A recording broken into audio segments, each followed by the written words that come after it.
is like when you analyze kind of that section of the Bible, it's really interesting. Adam was standing there the whole time. And I know you know that. Yeah. But Adam was standing next to Eve the whole time this happened, Mm-hmm. which is like, I guess, commonly left out or not discussed, Yeah. or at least in my life. But that whole chaos theory crumbles because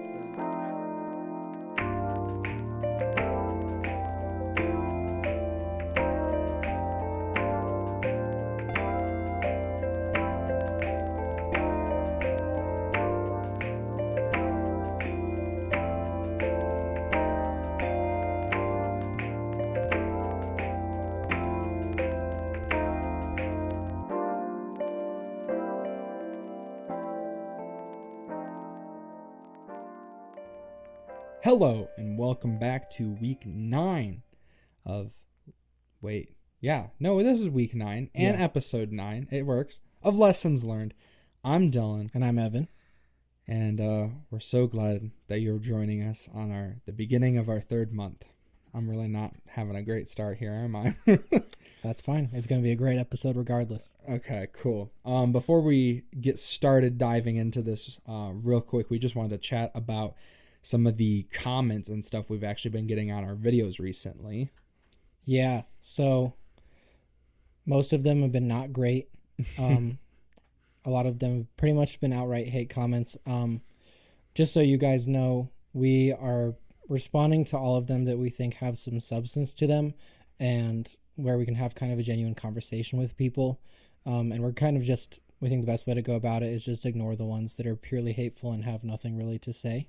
Well, the other thing that I wanted to say was we kind of saw this coming. We knew this was going to come. Mm-hmm.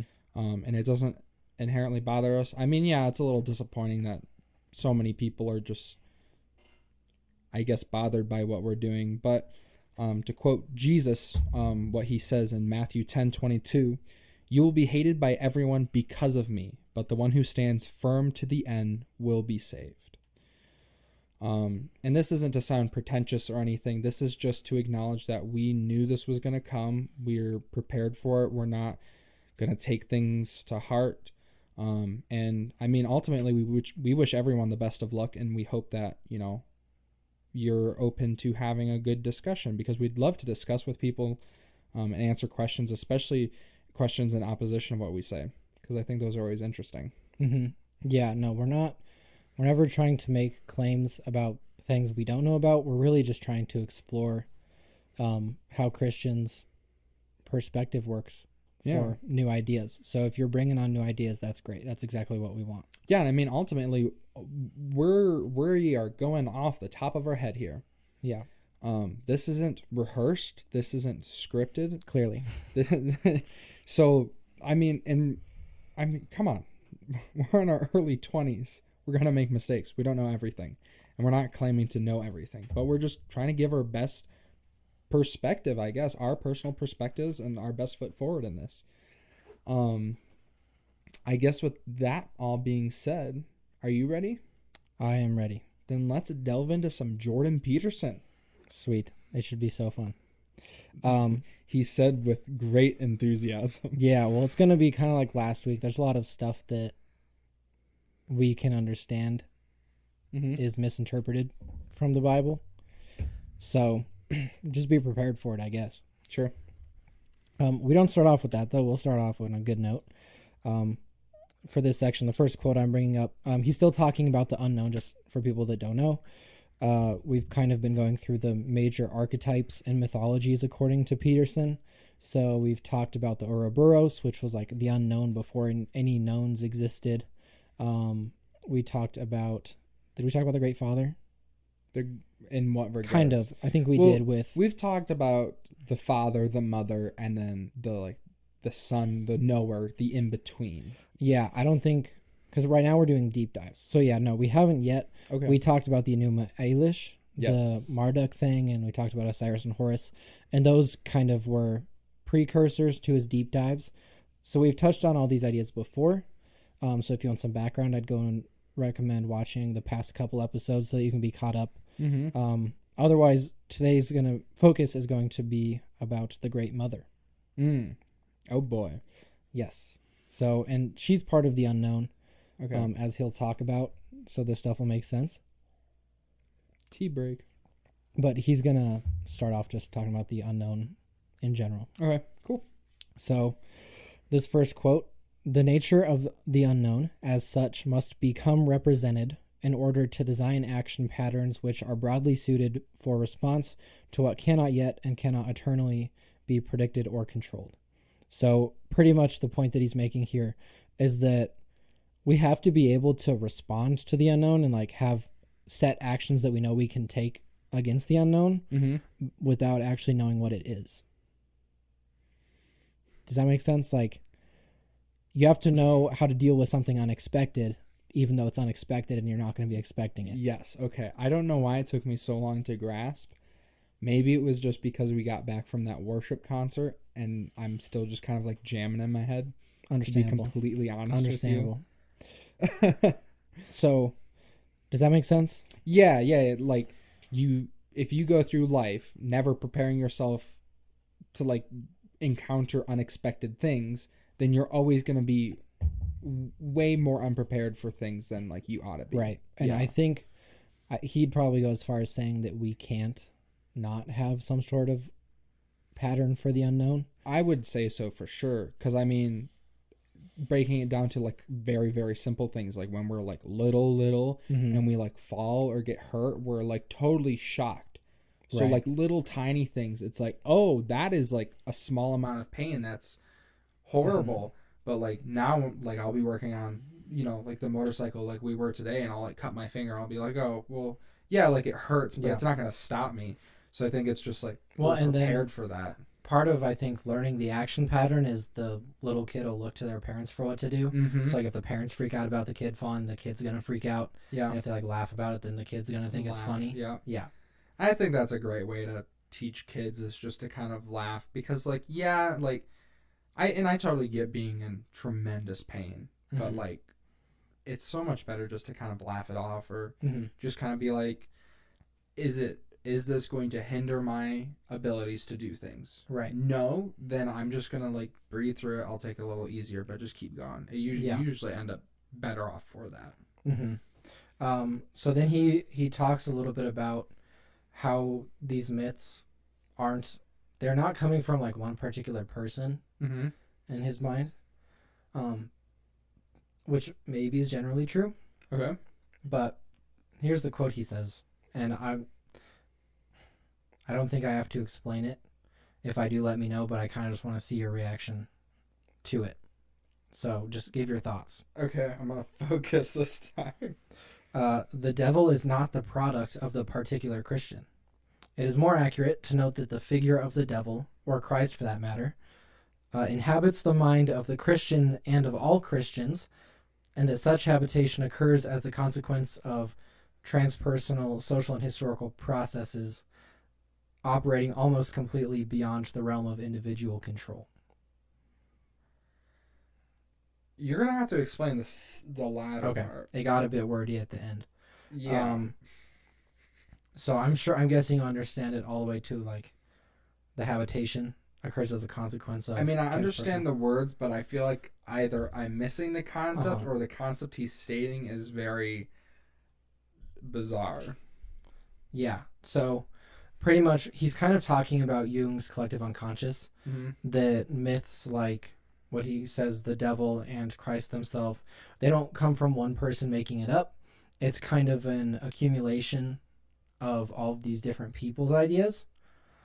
So when he says consequence of transpersonal, social, and historical processes, he's just pretty much talking about the stories that we tell ourselves over time. Okay. And that those operate almost completely beyond the realm of individual control.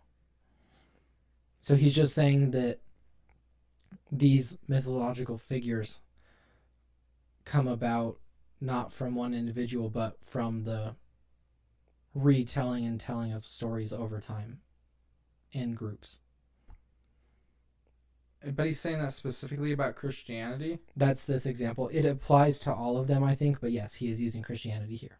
But I don't think that works. No. Okay. I strongly disagree. Okay. I was actually having a hard time right there because I was just confused. Yeah. To be honest. No, I don't agree at all. I think that that's not where Christ and the devil come from, as we know. Yeah. They come from the Bible, which was divinely. Well, I mean, they don't come from the Bible. They existed. Sure. They just did. That's a better way and to the put it. Bible informs us of this, but it Mhm. wasn't through the Bible inherently that they came to be. Yeah. It was through the prophets, and this is like a logical train of thought, but like the reason like we know what the prophets said were true because they said wildly specific things Right. that came to be exactly true. Yeah. So, and then like we have like actual captured history to prove that's exactly what happened. Mm-hmm. So it's hard to be like, no, it's like, well, yeah. I mean, like, there's a lot of stuff in the Old Testament that prophesies Jesus, mm-hmm. like hundreds and hundreds and of like years before he was alive. Too. Right. And, well, and the thing is that even if you don't believe in Christianity, people do believe that Jesus existed. Yeah. So if these books are predicting him 500 years before and no one's denying that he existed. Right. Well, I that's what always confused me is like, I feel like this whole like fight with like history and Christianity, that kind Mhm. of clash there. Yeah.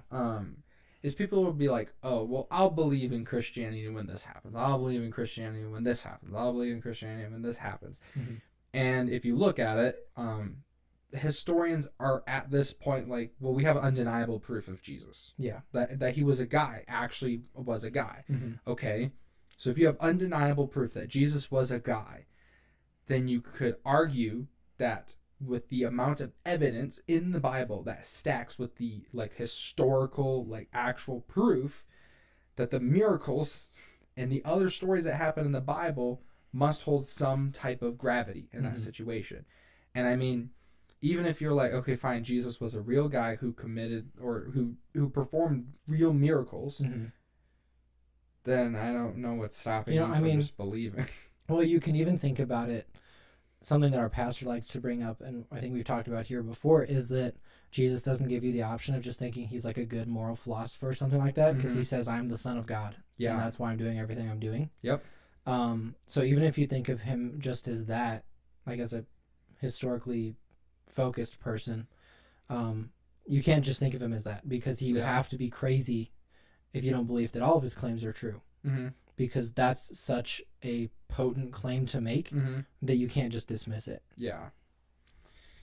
And I mean, I think he proves himself more than once or twice or a handful of times. Like, I mean, he proves everything that he says to be true and like beyond true. Yeah. So many times it's just, it really breaks down to like, it's hard just to be like, I don't really believe it. Like, if you actually did your research and understood it, it's hard to dismiss it. It is. Yeah. When you come down to it. I mean, like, and having faith and trusting in God and building a relationship with him is definitely different, and it's harder than just believing in Christ. But like, that's step one, is just being like, well, I think this Jesus guy is probably legit. Like, I can't come to a conclusion that he's not. And there you go. Boom. Your first step. Right. Yeah. So, anyways. Yeah. That's his, yeah. Sorry. We're doing really good. We're doing so good right now. I'm going to skip this next. Also. What? It's the week of Thanksgiving. And we didn't address Halloween, and I'm so sorry. I love Halloween. I think it's so much fun, and we didn't talk about it. So I just wanted to say happy Thanksgiving if you're listening on Thanksgiving, and if you're not, happy Halloween.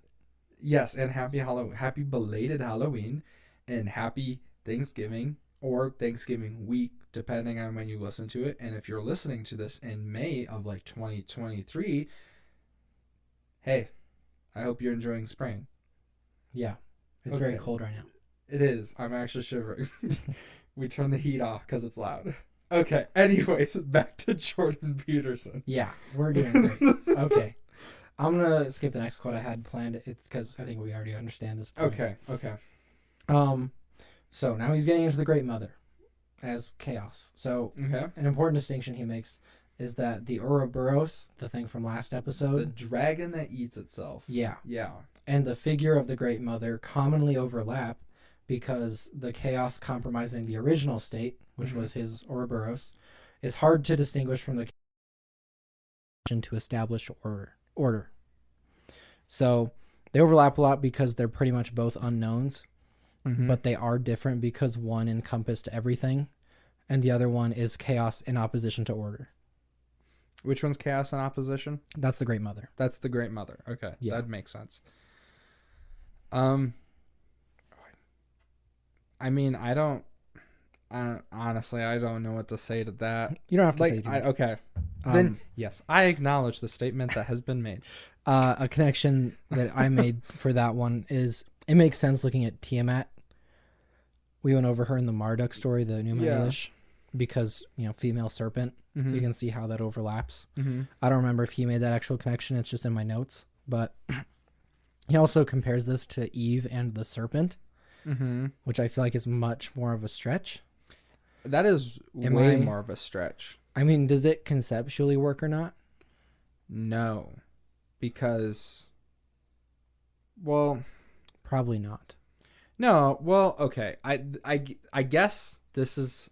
I don't want to speak for JP or anything, but this is the only direct connection I can make in regards to Eve and the serpent. Yeah. Is that Eve, as being the only woman, right? So you would have to believe innately that she's the mother. Yeah. Right? She is the one who initially partakes in the fruit, right? So that is the encompassing chaos, and the serpent, and she's ideally in opposition to order of Adam. And then the serpent is just chaos, right? Yeah.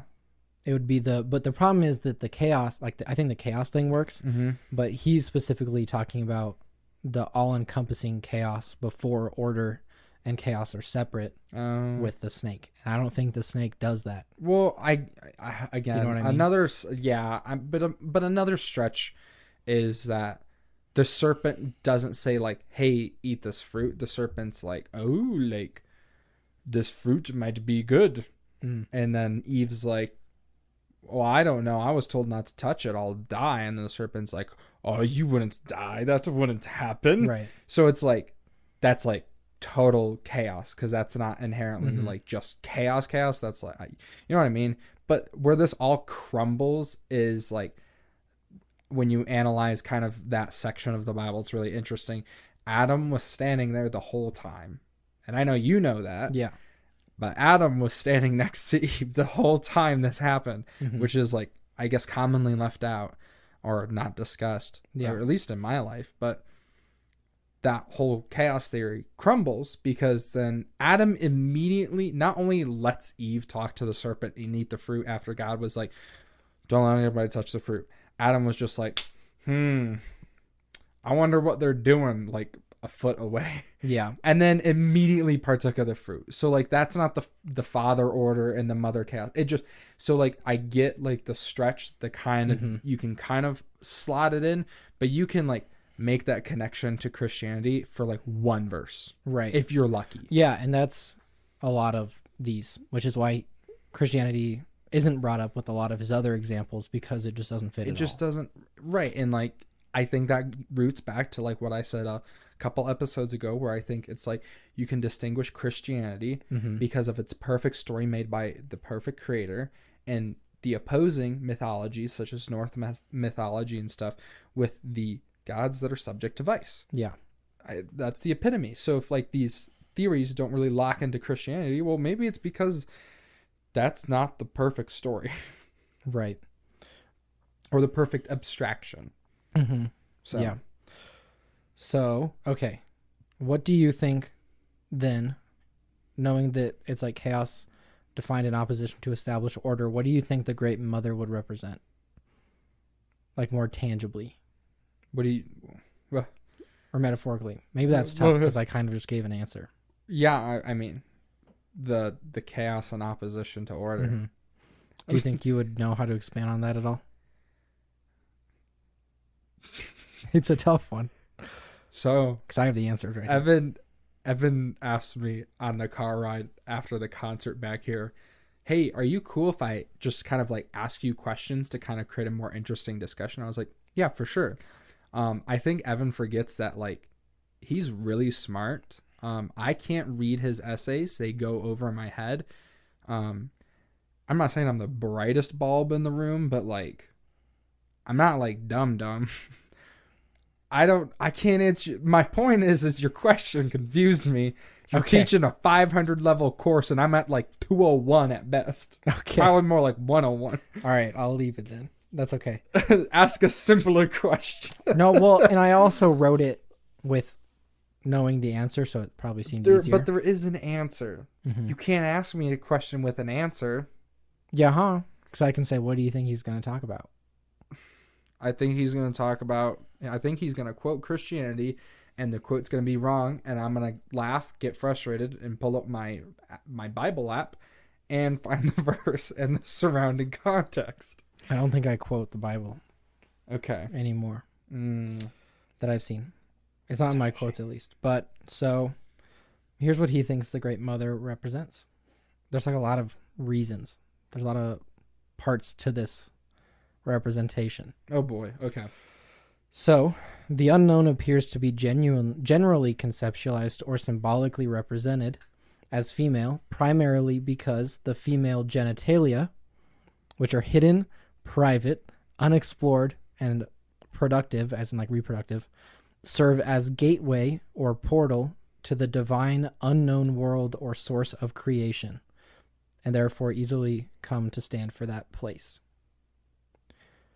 So, the unknown, according to him, is characterized as female for a lot of these mythologies because like females can give birth, and their genitalia is hidden.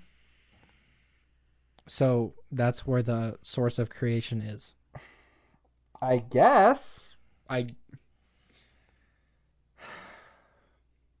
You like that one? I guess I don't have anything to say in opposition. I just think it's kind of like you can get anything from anything you want. I mean, I would argue that a cat is the representation of chaos. Okay, let's see if this works. Because its inner mechanics are hidden. Like how a cat works is hidden from us. We can't see how a cat works unless you rip it open. He does prove it a little bit more. Okay, I hope so. I didn't quote any of it, but he talks about like these different statues that you could find of mother goddesses, pretty much. Okay, and they had like there's pictures of it in the textbook. Some really like emphasized genitalia and stuff on them, and like the faces have no features and stuff. And his point is like that's what they focused on putting detail into was the genitalia. So they find that to be more important, and that's the part that they're kind of worshiping, which I think tracks.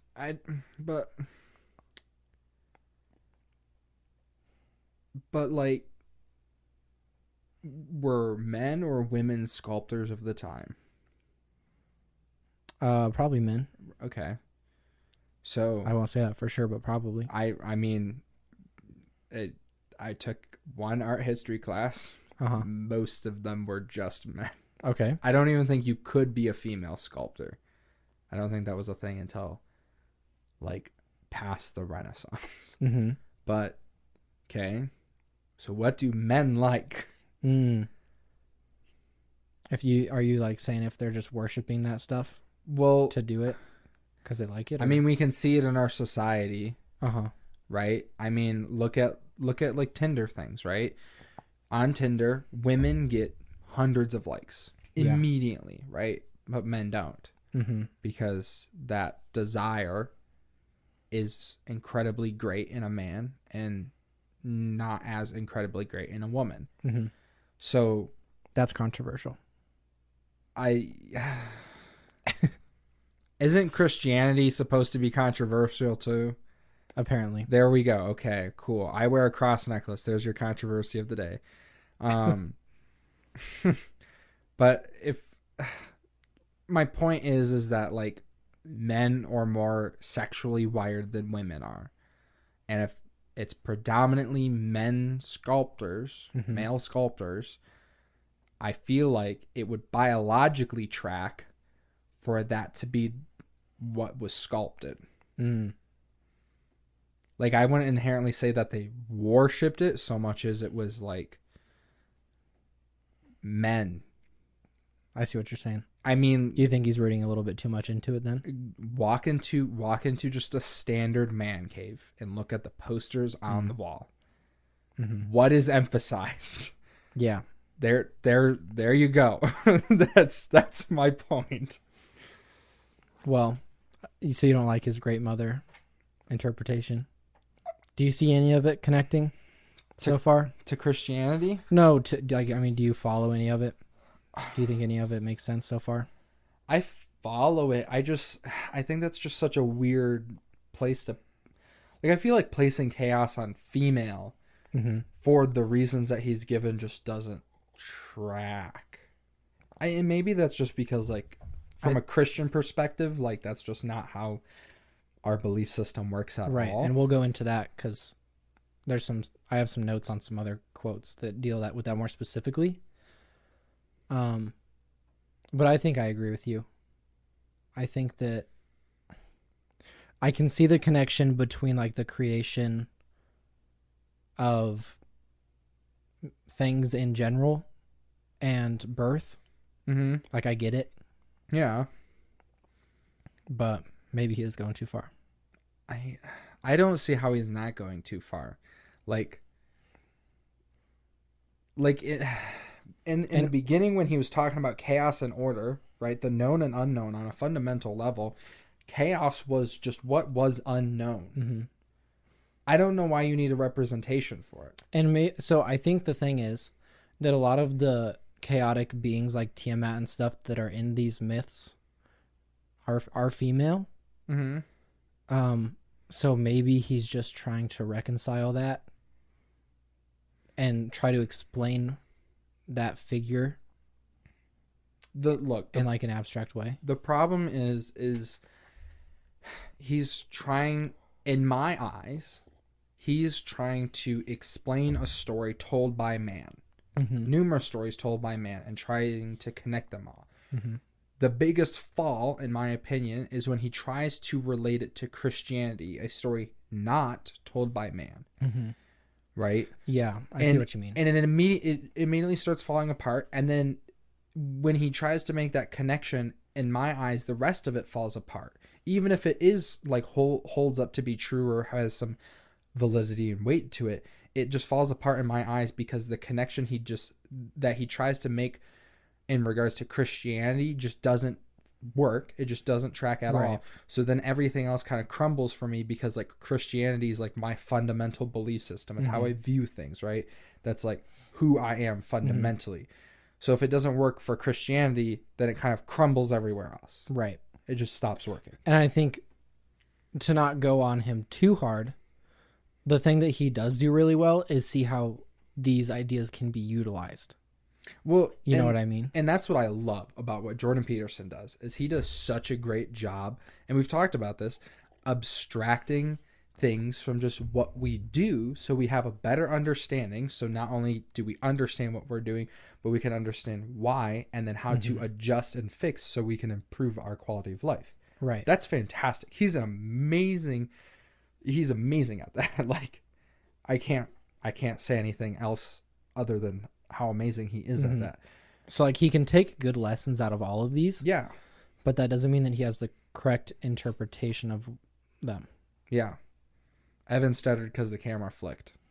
But I just stuttered because I stuttered. I don't know. Oh. It was both. Yeah, it was the camera. I don't stutter. Evan doesn't know what a stutter is. He's that good of a talker. Exactly. He talks good. Okay, next one. The relationship of man writ large to nature, eternal mother, endlessly mimics that of the particular child to his personal mother. Or, to be more accurate, the child and the mother mimic life and the world. So if you take the world as being like Mother Nature, pretty much, then you can say that life in man, or man in general, is analogous to a child and his mother. So like the earth's providing for us, you know what I mean? Yeah. And my issue with this one is it's not a Christian idea. No. Our life doesn't come from the earth, it comes from God, and God's a masculine being. So Christianity really doesn't fit into his interpretation here, and I think it's okay that it doesn't fit into this. My issue with his credibility about this stuff is that he doesn't discuss the differences. Does he never discuss the differences at all? He hasn't yet. Maybe he will in later chapters, but the biggest distinction that I can think of is a couple episodes back when he talks about Christianity being unique. Okay. Because of like how powerful it's been throughout history. I mean, it's unique that's the for biggest other distinction. reasons. But that's like the biggest one that he brought up. But yeah, so I don't agree with this child and mother analogy. Well, it just doesn't track in Christianity because God's the provider, and we have the earth because that's what he provided. Right. So it's like the father can't be the father to the mother and also the father with the mother to you. And I think that this is almost a semantic misrepresentation of what's happening. Yeah. Because in the same way that people can say like that there's some sort of progress to evolution, like it's moving towards what's better or better for survival. The issue is that if it's a process, it can't be moving because it's not something it can't move towards something in the sense that a living thing can move towards something. And because we are living, that's how we would naturally understand moving towards something. Yeah. And I think it's the same with this, is the world doesn't provide anything for us in the sense that providing is something only a living creature could do. So it's like a misrepresentation of what it's actually doing in a way that we can understand it. And I think in a way that makes us more likely to agree with this. Like, yeah, it does provide stuff for us. And then you can think of like Mother Nature as this providing thing, like this providing entity. But all it is just like rocks and stuff. And it's not doing any of the providing. The resources are just like there. Yeah. That's a good way to put it. The resources are just there. That's not providing. What's providing is either God or we are going out to get the stuff ourselves. Yeah. Well, and that's like how us as men, when we become husbands and fathers, why we're referred to as the provider. And that's why that's our role. Because we have to take things and turn them into like sustenance or shelter. Yeah. You know, like we work for money and the money is used to provide shelter, food, etc. Right? But like if nobody was gathering resources, which is, you know, kind of what we're doing, like money is just a resource. Money doesn't provide crap, you know, like I'm hungry. Here's a $10 bill. That should fill you. No, it's just a resource. So like we as providers need to take resources and make them usable. Yeah. You know? Sorry, like my brain just kind of like fired on all cylinders for like half a second. No, you're fine. We're not perfect here. I'm not. That's for sure. Especially tonight. Oh, man. So we can go into some more examples / definition stuff of Great Mother. So you can understand what he represents it as better. Okay. So he says the Great Mother is the dark, the chaos of the night, the insect, the Ophidian and reptilian worlds, the damaged body, the mask of anger or terror, the entire panoply of fear-inducing experiences commonly encountered by Homo sapiens. So the Great Mother is everything that's fear-inducing in his mind. So, oh my word. So, which I'm trying to figure out where to start to break this down. Mm-hmm. So is the Great Mother is ultimately representing chaos. So he's basically saying chaos. Yeah. Unexplored territory. Yes. And that's the Great Mother. And his tie to the mother, as far as I can tell, is that the world is unknown. Well, no, that's not even a connection to the feminine thing. I think the only connection to the feminine is the idea that things are born out of chaos, just like people are born out of the female.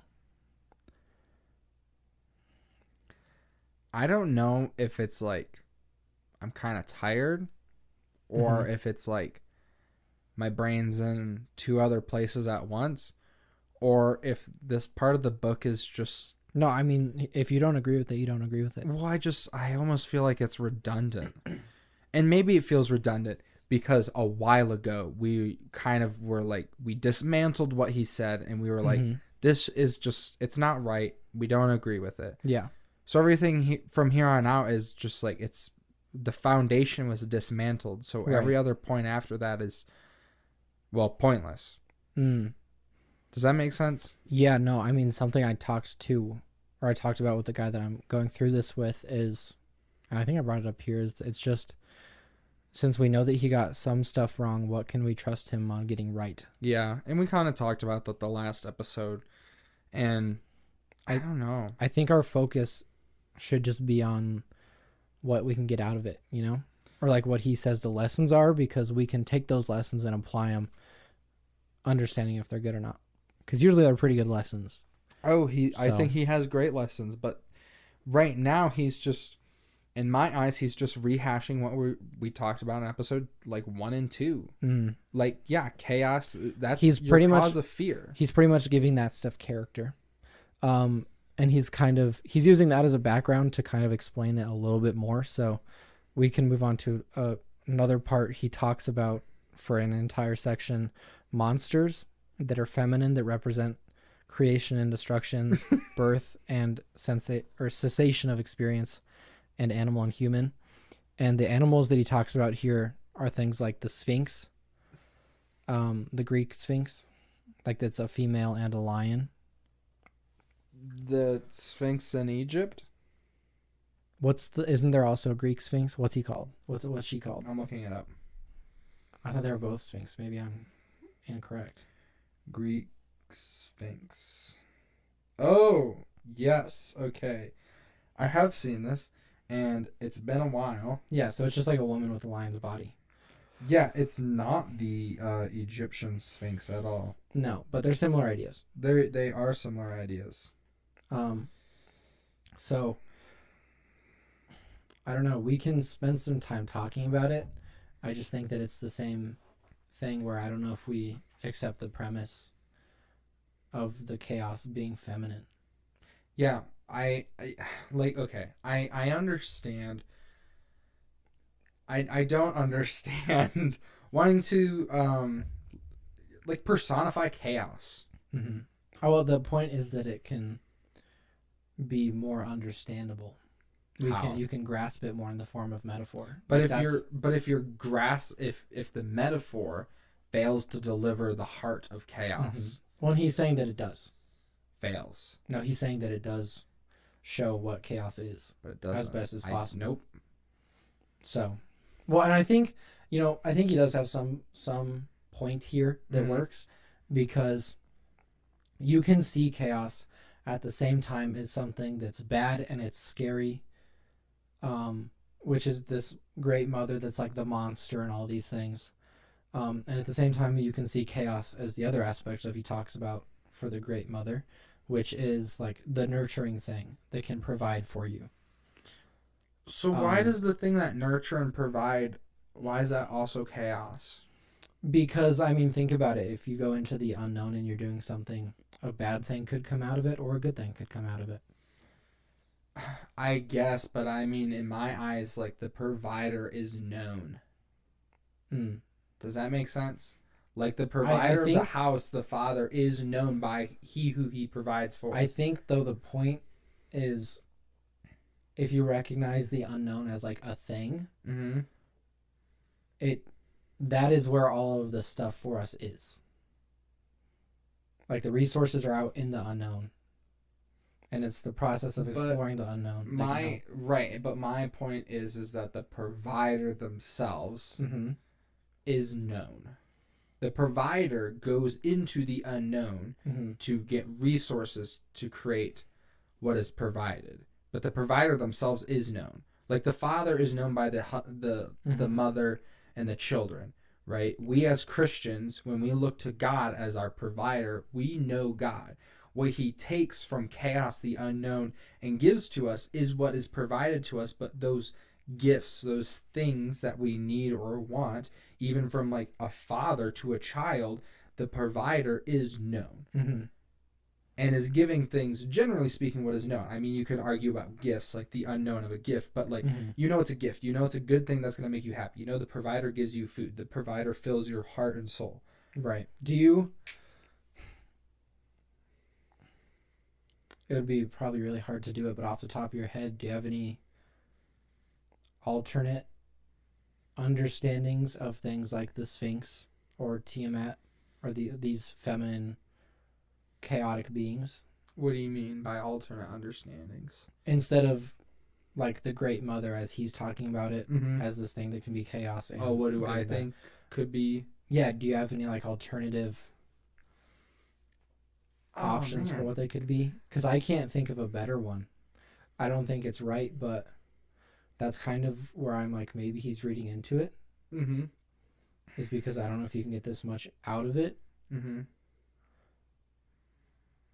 I mean, and I think you can also make the connections that he's making, mm-hmm. but ultimately you're never going to know. Right. Well, because you couldn't go and ask these people what they thought of it. I guess in my eyes, it's a little bit reverse. Women aren't a good representation of chaos so much as chaos is represented within women through these mythologies. Does that make sense? Like, it doesn't inherently mean that chaos or that women are a great representation of chaos. Yeah. But that chaos is represented within women. But at the very same time... I think that's kind of his point. We'll look at Norse mythology, because that idea also crumbles. Because Loki is chaos. And there's hell and stuff. If you're thinking about Marvel's Norse mythology, you're already on the wrong step. Marvel's Norse mythology is nothing like true, like, what's Viking mythology. Yeah, so, I mean, the creation of the world and that, isn't it a mirror dying? And like they use the mirror's body as the world? Yeah. Well, kinda, sorta. Kinda. Oh, it's okay. But it is I don't mirror, remember enough to tell you, but what I do know is that there's I can't remember all the proper words and stuff, but basically there's the plane of fire, and there's the plane of ice, and then there's the nothing in between, and the fire and ice kept growing closer together, and the fire melted the ice. I was right. Okay. The world, Middle Earth or Midgard, is made of the body of Ymir. Oh, okay. I thought you meant all of like Norse mythology, like just Midgard. Okay, just Midgard. Yeah, I don't remember that, just to be completely honest. But what I do know is that Loki, Odin's adopted son, is pretty much unrelenting chaos in Norse mythology. Which, there you go, boom, diminished. So if you're gonna look at all of mythologies, you're already. It doesn't work in Christianity, but we've kind of dismissed that. So to bring up a different point, let's look at Norse mythology. I'm wondering. Dismissed. I'd be curious to ask him why he doesn't bring up Norse mythology. Because it doesn't work. I'm wondering if it's that, or if he's looking at these really older ones. because we don't know how old Norse mythology is. Look it up. How old is Norse mythology? Okay, good idea. I know. I'm full of great ideas, such as using Google. I'm cold. This says most stories are dated from 1000 AD, but the core of the myth can be traced back to the 5th century AD or even longer. So they're basically not sure. But that's not as old as any of the other ones he's talking about, so I'm wondering if that's part of the reason. Sure. Because he doesn't consider it to be old enough to be worth talking about. I guess. Or as potentially foundational as these other ideas. But I don't know. I don't know if we'll ever know. Well, I think unless we talk to Jordan Peterson himself. Right. That'll happen. Hey, we've been trashing on your book a little bit. Can we talk about it?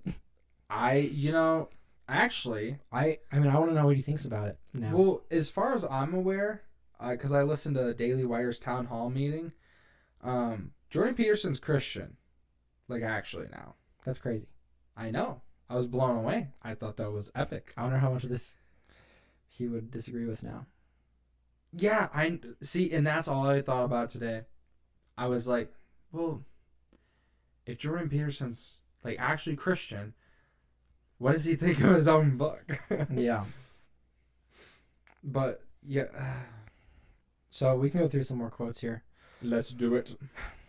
I'm probably gonna skip around a bit because I think the stuff focusing on just the Great Mother isn't gonna be that interesting at this point. I don't think I ever answered your question.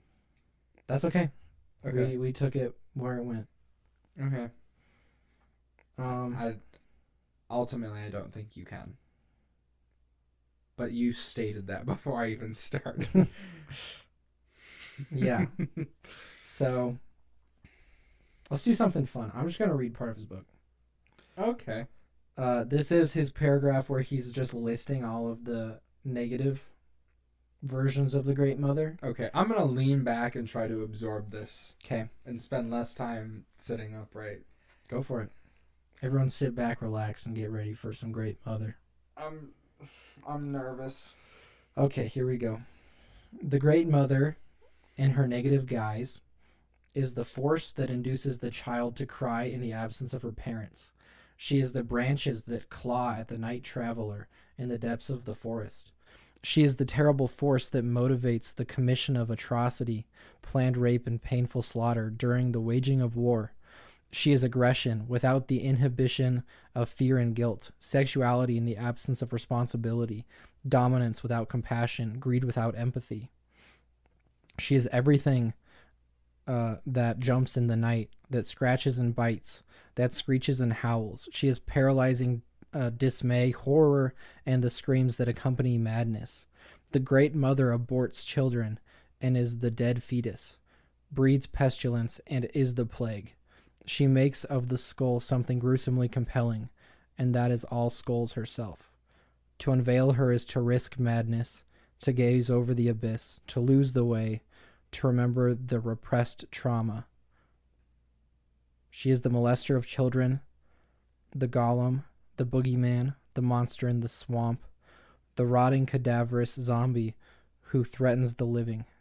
She is the progenitor of the devil, the strange son of chaos. What'd you think of that? That's dark. That's a lot of things to attribute to the Great Mother. That's right, kids. If you go look at your mom right now, she's under your bed. It's the boogeyman. There you go. What? That's wild, isn't it? That's a lot. Okay.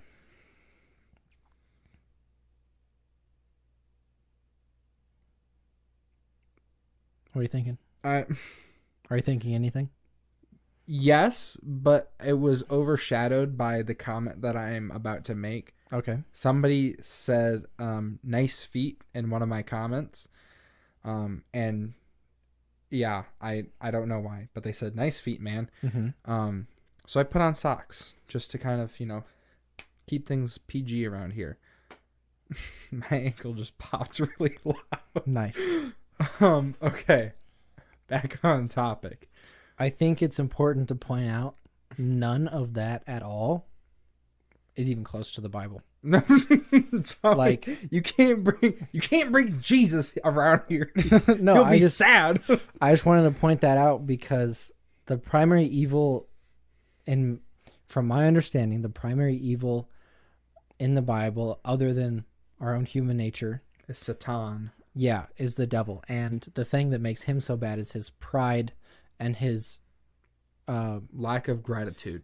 his insatiable desire to become a god himself. Because Because he wanted to be like God. Yeah, classic Lucy. And I think it's important that that's the worst evil in the Bible. And not like, oh, I don't know, maybe women. Well, and you can say that all of this stuff, maybe not all of it, I'd say a decent bit of what I just said can come from pride. Why are you throwing stuff? This is my room. I know, I just didn't want it up here. It didn't look clean. Okay. So so like I need to, because he's saying the great mother, right? yeah. And I have a really hard time like trying to look at the great mother as not just like women, like the ultimate woman. Does that make sense? So when he says all that stuff, I feel like, because it's good and bad is the point. I'm focusing on the bad versions of the Great Mother. well, and I mean, I'm going to too, but only because it's like he's talking about some pretty rough things. Dude, like, I know. that's not mom. The one that aborts the child and is the dead fetus. And is the boogeyman under your bed is your worst fear. That's not mom. That's not, I would hope that's not like your wife or girlfriend, but to each their own. I find it hard to associate it with females. Do you understand what I mean? Yeah. So like when he says the great mother, like I can't not draw the conclusion that like the great mother implies like the truest woman. So, but he's attributing the truest woman to so many like heinous things that you could argue are generally associated with men. Well, I think the point is that it's the chaos that spawns all of these things, And because is what he's focusing on. and because women Give are birth. the perfect representation of chaos, and women themselves are chaos and are awful but also not awful. Well, the Great Mother is, and it's But how if it's the great mother, then how are not all women? because or in the I very think, least mothers. I think he's not saying that this is all people. He's just saying that this is represented as the Great Mother. But People represent this in myth with a feminine representation. But like if you're going to be attributing things, if you're attributing things like chaos, even in the mythologies, to a feminine persona. So if there's a feminine persona in mythology and they represent chaos, and Jordan Peterson is saying the Great Mother, the ultimate female persona, is the truest representation of chaos, how do you not expect me to draw mental connections to just women, females, femininity? You know what I mean? I think that's like my huge fundamental issue with the whole. The woman is the perfect representation of chaos. How can you say that, because you can't apply that to just general women? Yeah. Because I think we can ask a good question off of this is, even if we feel this way about it, do you think it would be conceivable at all that a culture a long time ago could have logically, rationally thought about it this way? Well, yeah. You think so? Yeah. No, not our way, his way. Oh, no. No. That's what I'm struggling with. Like, I thought you meant like, sorry, I hit the mic. I thought you were talking about like older cultures looking at women as like awful or something, and I'm like, yeah, I'm sure they did, because they're like crazy. Well, that's what I mean. Then yes, They're his interpretation. Do you think it's plausible that they could have thought about it like this? Not to that advanced level. No. Mm-hmm. Do I think that? I mean, like, to be a little PG-13 here, like women having periods, I'm sure was not like, what am I looking, like, how am I looking to say that? Like, that's just, especially, I can't even say the right words, because what I'm trying to articulate is that if there's a king or a male pharaoh, then innately women are below him. Oh, I mean, yeah, there's no denying that sexism's always been a thing. Right, okay. So then if women have like periods and give birth, that is chaotic. So I'm sure they're like just kind of understanding where like women are chaos because they bleed and give life. Right? Men don't do those things. Yeah. Like, so do you think he has a decent interpretation of what they might have thought? I think it's way, way, way beyond their own comprehension. I don't so think it's the same thing with like the Horus Osiris thing, where we understood the point he was making, but we don't necessarily know if the Egyptians actually thought. I think it's quite literally as simple as I said it. I think it's like women have their periods, and which also makes them like hormonal. So it's like so they're gonna act different. They're bleeding, but they can also like produce life. So it's like, yeah, of course they're going to view women as like chaos. Because how do you explain that? Because if you cut a man's arm open and he bleeds for a week, he'll die. But then why can women do it? But also, how can women like carry like children and then like push them out to life, but then also do it again? How does that work? That's just wild. That's basically like mystical, you know? How could you not attribute that to chaos? But like there isn't beyond that. It's not like, oh, there's all like the genitals are hidden, and no, it's just like that doesn't make sense. So plain and simple. Do you think, well, it seems like you agree then with the chaos part of it. What about the monsters and stuff like the Sphinx? What do you mean? Like they were dangerous and like scary and stuff? Do you think there's a connection to those things being female? No, because... Or like Medusa is another good example. Okay, but like... but there's also, I think you can point out there's male... it doesn't track because like from our perception, like women, like there are crazy women, right? Like, how dare you? I know, how dare I? I'm just saying. Like in our times, like the concept of a crazy woman, it tracks. Like a woman who isn't sane, like like a woman that smacks her husband, or just Investigation Discovery Channel. Yeah, you didn't have cable.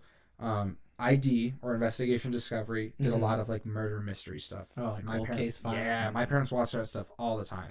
But there was one where wives killed their husband. Now put yourself back in like Egyptian times.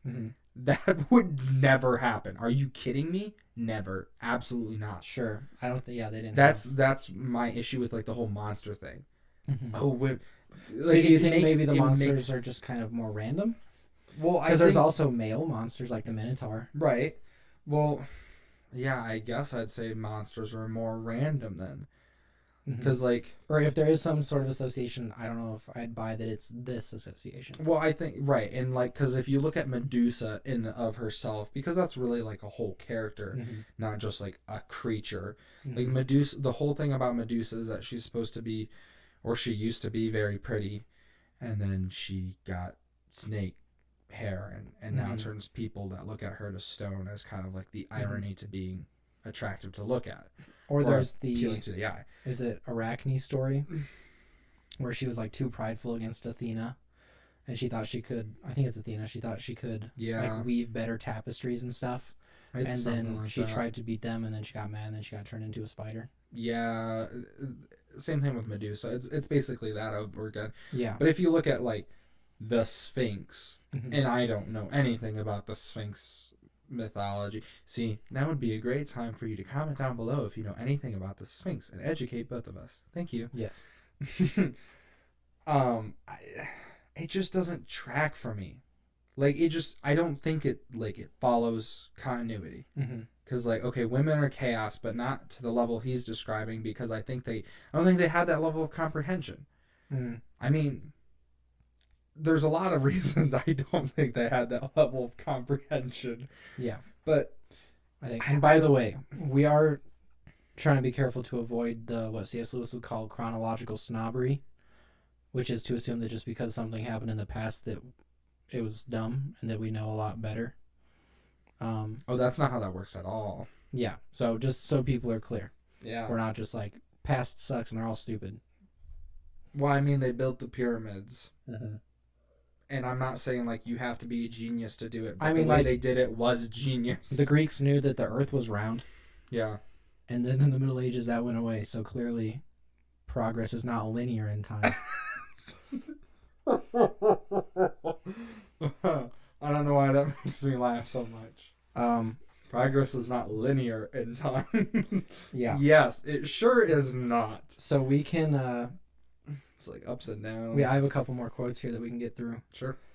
I'm going to skip most of the ritual stuff because we're just going to disagree with it. But he has a section talking about rituals and like the point of them. Okay. So we'll talk about a little bit about wisdom. I love wisdom. So I love wisdom. I really like this way of thinking about wisdom. Mm-hmm. Mm-hmm. Wisdom may be personified as a spirit who eternally gives, who provides to her adherents unfailing riches. She is to be valued higher than status or material possessions as the source of all things. So pretty much what he's saying is you can look at wisdom as a spirit that gives its adherents a lot of riches, and it should be valued more than status or material possessions. I think that's very true. I think that wisdom should be valued higher than those other things. Why is he always giving personas and spirits? So far female? I think that's related to the Great Mother, but I don't know. Wisdom doesn't come from chaos. Wisdom is the known. It could just also be saying she instead of he, just because. I know a lot of history. When you call your car she, like old Betsy. Well, not quite, but 302 Boss Mustang. I don't know. It's been a switch, like in Rise and Triumph of the Modern Self, when he's giving an example about a hypothetical person, he'll say he or she. He just kind of switches back and forth in different examples. So it could just be that. Okay, well, to focus on the important things here, what he say wisdom should be valued over exactly? Because I just don't remember. Higher than status or material possessions. That's 100% true. Yeah. That is 100% true. Well, because wisdom gives you those things. Well, beyond that. Beyond wisdom giving you those things.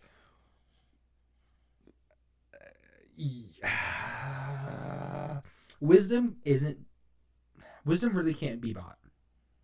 No. Like, you can't own wisdom. There's no pay to win. Yeah. For wisdom. Like, I feel like you can pay to win in intelligence. I think it requires some more work than a pay to win, but... Yeah, I would agree. Depending on the individual. Some people are just, their brains are massive. But not to the same extent as wisdom. No, wisdom is, you can't pay to win on that. Because it's a lot of experience. Purely experience. I mean, you can share your wisdom, and I highly encourage it because I try to share the wisdom I have at 21. Well, and we get wisdom from like mentors and stuff. Exactly. But you can't just buy it. Yeah. And even though it's shared to us, that doesn't inherently mean we truly grasp or understand it. I mean, how many times have you been reflecting on something that's happened, like, oh, dad told me this, or grandpa told me this, or mom told me that, anybody that's wiser than you. And at the time, you're just like, yeah, okay, dad. And then it's absolutely right. It's absolutely 100% true. And you're like, well, but how? How did they know? Well, because they were wiser than you. Yeah. And that's exactly case in point. You can't just shove wisdom into a person. Like, you can shove numbers on a person, and eventually their brain will just go like fine. But my sound effects. But like, you can't. Wisdom's really experiential, and it's ironic. Only until you're wise enough to understand the importance of wisdom will you understand the importance of accepting more wisdom from others. Yeah. I agree. Sorry, I was looking at the next quote, so I was only half paying attention. I was really hoping to get a... Wow, that was actually a really great quote, Dylan. Hey, that was a really great quote, Dylan. No, it's... I just want someone to be proud of me. Hey, so I was wrong about the Bible thing. He does quote the Bible one more time. Oh. I thought he was going to say something like, hey, remember when we were talking about the Bible earlier today? I was wrong. No. No, he'll just use it again. But it's a good one. So is it a good one or is it like a good one? No, it'll be good to end on. Okay, cool. So it's a parenthesis in the middle of a sentence. So I'm gonna say the sentence first, and then I'll add in the one afterwards. Oh yes. Yeah. He's gonna read it easily and then read it harder. Yeah. Harderly. Yeah. It shouldn't be too hard, but just so you know where the sentence is gonna be going. So without the parentheses, he says, "It is the case that without the appropriate attitude, the unknown is a sterile wasteland." Okay. Okay. Easy enough. Got it? I'm gonna say no, I don't understand it because I know I'm about to not really understand. Well, all he's doing in the parentheses is quoting the Bible. Oh, I like the Bible. Yeah. So maybe I'll just read the quote. Or I'll just read the Bible verse, and then I can go back and read that sentence again. Yes. And you can see what you think. Do that. Okay. So just heads up, this is King James version, because that's what he quotes. Of course he didn't understand the Bible. He read the King James Dude, I version. like that one. It's more fun. Anyways, More fun. let's do this. Ask, and this is Matthew 7:7-8. Just saying it. Ask, and it shall be given to you. Seek, ye shall find. Knock, and it shall be opened unto you. For everyone that asketh receiveth, and he that seeketh findeth, and to him that knocketh it shall be opened. Is that talking about when you ask and pray and it's in accordance to God's will, you'll receive it? Mm-hmm. Yeah. And so if that connects to his sentence.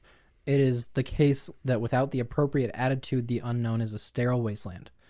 If you don't have the appropriate attitude when you're facing unknown things, you're not going to get anything out of anything, really. Wow, that verse actually works there, doesn't it? Yeah. Wow, I'm so Dr. Jordan Peterson. I'm so proud of how you did that right there. Bravo. It's really good. It was top notch. See, the King James version just sounds so cool. It really. It was cool. Dost thou even hoist? Exactly. What'd you think of that quote? I mean, I liked it because it made sense this time. It worked, but I think that just highlights. I think that highlights though his strength with this. Mm-hmm. Is when it's not something that's an interpretation. Yeah. Like a event, historical kind of interpretation, or an abstract interpretation. When he's just bad at history. When it's a direct, advice kind of thing, he really knows how to apply that because that's like his wheelhouse. Right. Well, his wheelhouse is psychology, not history. Yeah. Well, I don't even know if it's history. I know he spent a lot of time studying history to see how we got the ideologies that we did in the 20th century. Sure. But I think that religious history, probably not. Yeah. And I don't think that's any fault of his. No, I think that goes back to exactly what I said, which is like, it's incredibly hard, if not impossible, to understand religious text unless you are in belief of that religion. Right. And you can't be an expert in everything. That too, even though I try really hard. Which is why I think that he has these... It's such a contrast here between like the super spot on crazy good stuff. Yeah. And then it's just like, oh, well, that's just incorrect. Yeah. I think that's because you can just see his strengths. Yeah. So, well, back to the quote. I really liked it. It's like a fine wine. I think the nicest wine I've had was $20. That's like as good as that $20 wine. But yeah, I mean, okay. So to kind of elaborate on the Bible verse, the idea is that if you pray and ask for God something that is in accordance with his will, then you will receive it. And that's actually like a common thing that's said in the Bible, isn't it? Like that's said. It's said. I mean, I know we've heard it in John and the stuff we've been going through recently. Yeah. So, and I mean, the idea is that, like, that's really hard. Yeah, I was going to say, you can't just pray for whatever you want and it's going to happen. No.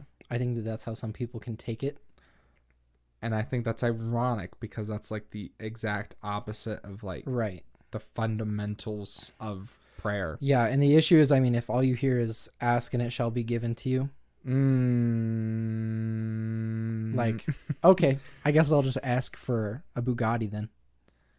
And then they get mad when it doesn't show up at their doorstep. And it's like, well, that's not the point of the verse. Dear God, I would like a new podcast studio with better lights, a better camera, and somebody to run everything for me and edit it so I can just sit here and look medium pretty. I don't think that's going to happen. Oh. So, yeah, I think that's why it's so important to understand what God wants, to know God's will. And then, so, to apply that to chaos, right? To understand and be prepared for chaos gives you a better idea of not only the outcome, but how to handle it. Yeah, and here's something crazy, too, is like, you don't ever know what's going to happen because it's the unknown. Yeah. But God totally does. We've talked about this in past episodes. Yeah. So, like, if you just pray and you're like, hey, God, I don't know what's going on right now. If you can just kind of guide me in the right direction, he'll guide you in the right direction because he knows exactly what the right direction is. Yeah, I mean, I think I said it already, but I want to say it again because I think that's really good. Think about life as a giant jungle, and you're in the middle of the jungle. And I mean, everybody wants to kind of like get to the top of the hill where I guess you could say gold is, but it doesn't necessarily align with Christian values. Whatever's at the hill. There's a mountain, and your greatest wish is at the top of it. And you have two choices. You can either figure out how to get through this jungle into the top of that mountain with your greatest, like, possible thing of the best thing in the entire world. If that's a sandwich for you, that's perfect. You enjoy that sandwich. Would you rather do it by yourself and just, wing it? Or would you rather pray to God? I literally mean pray to God, believe in God, knowing that he's basically got like this top eye aerial view of the jungle. And he basically just lights up this path and is like, go that way. And then you get to that mountain like 100 weeks quicker than the guy who's wandering aimlessly. Mm-hmm. And that's not to say that there won't be difficulties. Oh, no, it's absolutely difficult. But I mean, I always think about it in perspective. I'm sure the difficulty along that path is far less significant than the difficulty on a different path. Well, I think that we recognize that the difficulties that we face, as long as we're following God, is going to lead to something greater. Whereas, with people like Albert Camus or Sartre or whatever, existentialist, absurdist, all of them, the suffering is meaningless. Yeah. And it's just there, and you just have to deal with it. Such a sad way to look at life, which is exactly how I looked at life for like 18 years. Yeah, well, it's like that's all it is for a lot of people is Camus' final, I think, thought towards the absurd. Like there being no meaning in the world. His thing was like, well, yeah, there's no meaning. So pretty much the best thing you can do is create meaning for yourself and live through that to kind of spite the absurdity of the world. And I don't see many good alternatives to that, logically speaking, except for Christianity. And that's just such a dismal way to look at life. And if those are the two options, I don't see why anyone wouldn't want to just choose Christianity where there is purpose. Yeah, I've heard a lot of people say, well, Christianity is just like the poor sap's way of coping with life. Sorry that I'm happy, I guess. That's usually said by somebody who, usually the person telling that to me is unhappy with their life, depressed, or says that they're okay with like just being unhappy, so that makes them happy because they're okay with it. But it's like, but why don't you be like a little bit more than just okay with being unhappy, which makes you happy? Why don't you just actually be happy? Cut the middleman out. Go to Costco, you know? Wholesale happiness. I don't have Costco. Oh, that's right. There's no Costco here. Sam's Club. Nope, baby. Don't say that. But yeah, I mean, all in all, to say, like, if you're not a Christian, give it a try. If you're thinking about being a Christian, give it a try. If you hate Christianity and you think it's dumb, give it a try. Also, if you do think that and you're still at the end of this episode, thanks for listening. Yeah, okay. If you hate Christianity with all of your heart and you're here right now in this moment in time, bravo. That's impressive.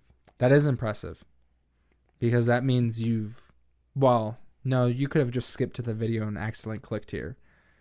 If you hate Christianity with all of your heart and you actually listen to the whole video, I mean every single second of it, and you've made it to this point right here, bravo.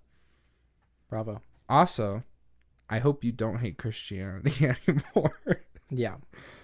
I think that's really something that we're trying to do, and that's something that came up in the comments all the time. It seemed like a lot of people just hate Christianity in general. I mean, one of them was like the Jews wrote the Gospels as a soul trap for the Gentiles or something like that. Yeah. And, you know, I think we were at a loss even of what to say against that or towards that, because I think we just disagree. Yeah, I mean, and it's hard. I've never heard that before ever, and I couldn't find anything regarding that. Like that just seemed like a one-off kind of a statement. Like nothing came up when I was trying to figure anything else about it. But I guess to kind of address comments again, like, I'm sorry. I mean, like, I'm sure we're gonna say controversial things. I'm sure we're gonna say things that upset people and stuff. But ultimately, like, our goal here is, our primary goal of lessons learned is to read Jordan Peterson, or in the next season to read whatever book we pick. And we are Christians fundamentally, so that it's going to be brought up anytime that it's brought up, and even when it's not inherently brought up, we're going to talk about it. And all we're trying to do here is just be open and honest, and we're not trying to make anybody upset. We're just trying to share the truth. Yeah, I think we respect that people have different opinions, and we try not to be disrespectful of anyone on here. I mean, we can joke around about stuff, but I think even that's been pretty limited.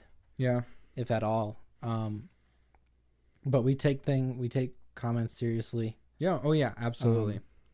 We responded to, like I said, if they have substance, we'll respond to them. And even some of them do have substance, but it's like, it's more of a statement than anything else. It's really hard to respond to statements, y'all. Like, I mean, like, it's easy when somebody like just completely disagrees, but even that, like, somebody was just like, they said something about being a faithlet, which is, it was the weirdest thing I've ever seen. But they did a hashtag. It was like, never submit to Jesus Christ. And I was just like we could comment. I think we did comment on that one, but that wasn't the part we talked about. No, because like, what do you say? Right. I think it's just outright supposed to be rude. And for anyone that is Christian and listening, like we said at the beginning, there's always going to be people that are like that. It was warned. We've been warned of that in the Bible. Yeah. Multiple times, and you just got to take it in stride and keep doing what you think you're supposed to do. Well, more importantly, I think the important thing to say is, in addition to that, is to not be passive, but you also don't need to be rude. You know, Jesus was never rude, but Jesus also wasn't passive. Yeah. I know he says to turn the other cheek, but he's not saying that in regards to just let anybody do whatever you want. The point is, especially when it comes to defending Christianity. Yeah, the point is to not retaliate. Like, if somebody's gonna be rude, like, okay, then be rude. But like, I'm gonna be honest with you and just tell you, my beliefs and stuff and the truth. But if you're uninterested, then you need to just walk away. You brought it, like, usually it's like somebody brings up something rude about Christianity, the Christian tries to defend themselves, and then the person who brought it up is upset that they're trying to defend themselves. Right. So, yeah. We'll do the same thing with comments if we keep getting them in the same way. If we feel like there's substance, we'll respond.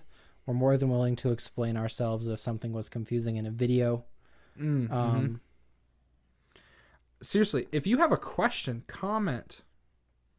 I think we would more than love if somebody was like, hey, you guys kind of said this and I didn't understand, or like, hey, like, I disagree with this. Can you explain? Absolutely. I would be more than willing to make a video talking about something like that. Yeah. But if you're just going to then yeah, if you want to be hateful, be hateful. It's a free country. I can't stop you. I'm just sorry that, like, you want to be hateful, I guess. Like, it's just time out of your day. It doesn't really, I mean, yeah, it kind of sucks, but it's not like my day's ruined. It's like, oh, another negative comment. Actually, I run up to Evan. I'm like, Evan, we got 3 more comments and all of them are awful. Yeah, he literally did that yesterday. So, all that's to say, if you have questions or disagree, but want to, like, talk about it, just let us know. Yeah. And if you want to be hateful, I'm sorry, I guess. Yeah, we can't do much to help you. Yeah. If you hate us, then it was prophesied in the Bible, and you're proving us right. Oh, boy. All right, well, I think that's all we got for today. That is all we got. Thanks for joining in. Thanks for listening to us. Happy Thanksgiving. Enjoy your Thanksgiving. Eat some turkey. And if you don't like turkey, is it really Thanksgiving? Oh, boy. That's controversial. That is controversial because some people hate turkeys. Yeah. Anyways. Thanks for sticking around. Yeah. Happy Thanksgiving, everyone. Enjoy your week. And we'll see you next time. Bye. Bye.